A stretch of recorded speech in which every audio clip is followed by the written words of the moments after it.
In 1979, Star Trek the Motion Picture came out. Fun fact, this was actually my favorite Star Trek movie when I was a kid.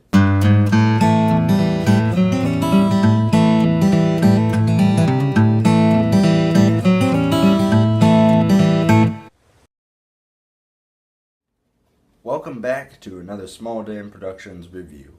Last week I covered the timeless classic Citizen Kane, a film that is beloved by most everybody. But today I'm going to cover a film that has more mixed reviews. Star Trek the Motion Picture. What can I even say about Star Trek? It's one of the biggest sci-fi series of all time. It started out as just a campy, cheesy 60s TV show, but years later, it has grown into such a huge franchise that pretty much everyone knows what the Enterprise is, what a photon torpedo is, who the Klingons are, who Captain Kirk is. So, it's no surprise that just a few years after the show's cancellation, a movie was put into works. To be honest, the biggest surprise for me is that they didn't make the movie sooner. The original series was canceled in 1969. That's over 10 years before this movie came out. The reason the movie didn't get made earlier is because the movie would cost a lot of money, and Paramount simply wasn't confident in it that it would pay back all that it cost. Then, in 1977, Star Wars came out. The rest is history. Star Wars was so revolutionary that it changed cinema forever, and now every big studio was wanting to make their own sci-fi movies. This gave Star Trek fans their chance. Harold Livingston was brought on to do the screenplay, and the movie was directed by Robert Wise, who had previously directed several other sci-fi movies like The Day the Earth Stood Still, and musicals like West Side Story and The Sound of Music.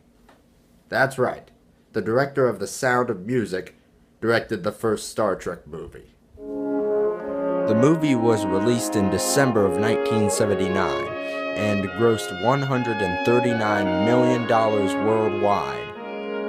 Even though it was a big success, it unfortunately received negative reviews on its first release. Critics complained that the movie was too slow, that it didn't have enough action, and that the special effects were the show stealer. However, not all of the initial reactions to the film were negative, as it was nominated for 3 Oscars. One for Best Art Direction, one for Best Music, and one for Best Special Effects. The commercial failure of the film hit the studio hard. It would be 4 years before another Star Trek movie would be made. 40 years later, Star Trek the Motion Picture is by far the most controversial Star Trek movie. Almost everyone hates Star Trek V, almost everyone hates Star Trek IX, but Star Trek the Motion Picture divides fans right down the middle. The movie's story is basically a remake of the 1960s TV show episode, The Challenging. It starts off with a Klingon fleet of 3 spacecrafts. Limited economy is the worst. So these 3 Klingon ships are on a mission to investigate a mysterious cloud that has been traveling through space at extreme speeds. Being Klingons, they fire some photon torpedoes into the cloud. Boom! But the cloud just shoots back with these bizarre-looking electro ball things, which simply vaporize the Klingon ships. It used to really freak me out as a kid how the ships just disappear instead of exploding. We are then reintroduced to Captain Kirk, who is played again by William Shatner, and surprisingly, Kirk is actually very unlikable in this movie. The Earth is in serious global danger, but all he cares about is getting the Enterprise back. The character I really found myself personally rooting for more was a new character introduced solely for the movie, Captain Decker, played by the underrated actor Stephen Collins. one kind of feels sorry for him in this film. He's obviously better equipped for leading a mission of this sort. He's less brash than Kirk, he's more strategic, and he even has more knowledge of the ship. Yet Starfleet still chooses Kirk just because of his experience with missions like that, even though Kirk in this movie is a flat-out jerk. Another character introduced in this movie is human-like alien Ilea, who is played by Farisas Kambata, who actually shaved her head for this role. It's implied in the dialogue that she and Decker had a romance on her home planet, Delta 4.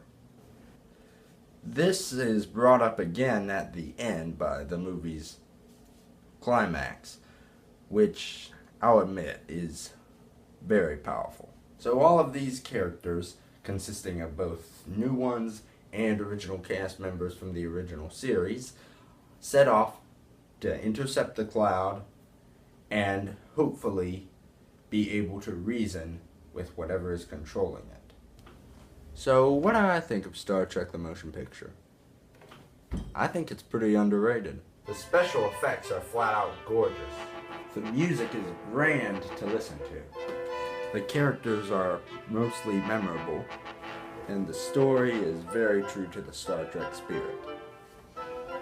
Even though the film was made to cash in on the success of Star Wars, it honestly feels a lot more like 2001: A Space Odyssey.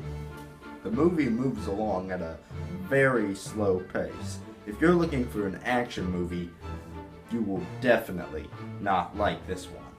However, the writers of this movie must have been facing a lot of pressure to make it just like Star Wars, a sort of sci-fi action romp. So I really commend the writers of this film for having the courage to make it more subtle and slow-paced. And come on, there's tons of slow-paced films that are critically acclaimed. So why does everybody hate this one? In fact, this one technically has more of a plot than 2001 has. The movie is very much about the story and the special effects. The characters are good, but the focus is not really on them themselves, even though they do change and go through arcs throughout the movie, most of them at least. Also, there's only one space battle in the entire movie. But one thing I probably don't like most about this movie is the costumes. Just look at them. This future looks so boring. Most of the walls are just plain white, and the costumes are like 100% beige and brown and white. It's just so boring looking. Even though other than that, the movie is visually beautiful.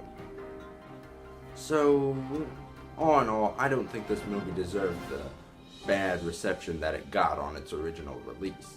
Many Star Trek fans still hate it to this day, but it's definitely starting to gain more of a following.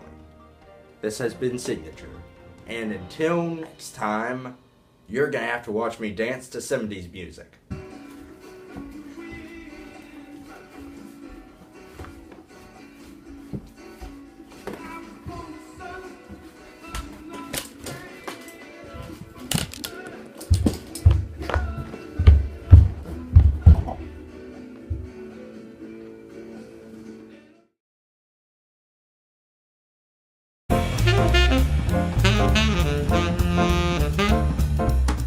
The commercial failure of the movie damaged the movie's plot is basically a remake of the 60s TV show.